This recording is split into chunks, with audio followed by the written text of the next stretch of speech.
The romance of ransomware attacks with local self-governing bodies is not new. When WannaCry had been declared dead and gone for long, it resurfaced in quite a few municipalities in the US in 2019, and some of them ended up paying ransom. Now the similar story seems to be getting reenacted, and this time it's Canada. With the recent attack on 22nd of July, a post on LockBit's dark website listed townofstmarys.com, that is TOWNOFSTMARYS.com, as a victim of the ransomware and previewed files that had been stolen and encrypted. All it seems that ransomware is redefining crime. Hello and welcome to VARINDIA News Hour.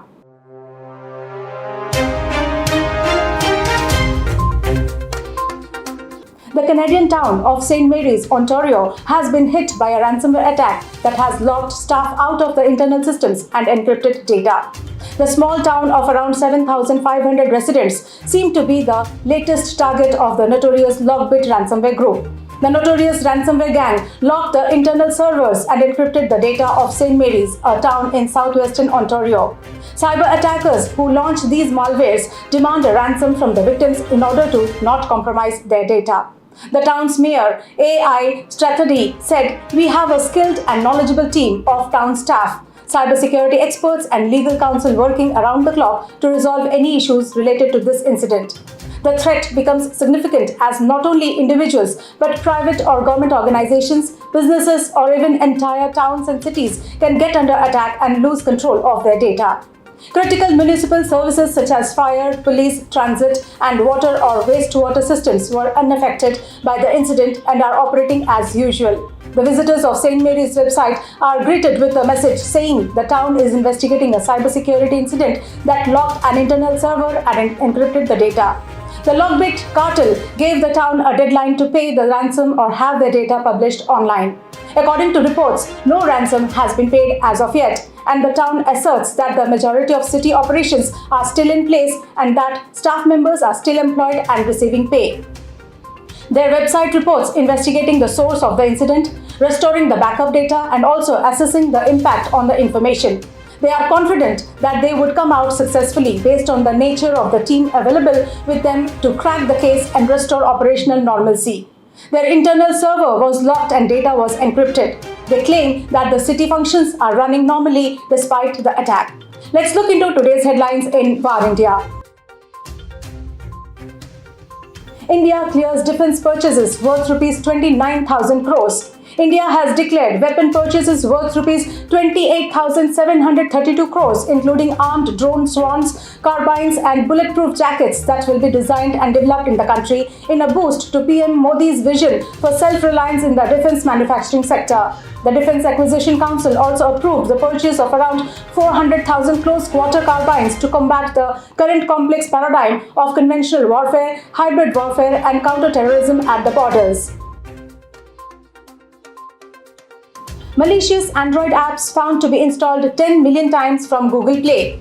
A new batch of malicious Android apps filled with adware and malware was found on the Google Play Store that have been installed close to 10 million times on mobile devices. The apps pose as image editing tools, virtual keyboards, system optimizers, wallpaper changers, and more. However, their underlying functionality is to push intrusive ads, subscribe users to premium services, and steal victims' social media accounts. The apps request permission to overlay Windows over any app and can add themselves to the battery savers exclusion list to continuously run in the background. The bids for 5G auction surpassed rupees 1.45 lakh crores on day one. The bid amount for the 5G spectrum exceeded rupees 1.45 lakh crores on day one of the auction at the end of 4 rounds. Adani Enterprises, Bharti Airtel, Reliance Jio, and VI participated in the bidding process. Telecom Minister Ashwini Vaishnaw said that 5G services can be expected across several cities by the end of this year. The auction began yesterday and the entire sale process will take several days depending on the actual demand for radio waves and the strategy of individual bidders. Tremor to acquire Amobee. Tremor International, a global player in video, data, and connected TV advertising, has entered into a definitive agreement to acquire Amobee for a total consideration of $239 million. Amobee is a global advertising platform that optimizes outcomes for advertisers and media companies, improves consumer experiences, and optimizes cross-channel performance across linear, connected TV, and digital media while driving customer growth through detailed analytics and reporting.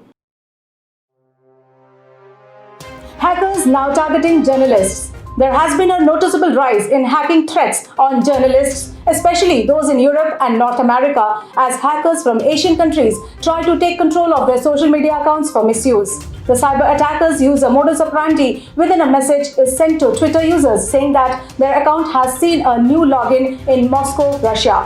Hackers from Iran, Turkey, China, and North Korea have claimed to be Twitter employees or journalists as they launch their attack remotely.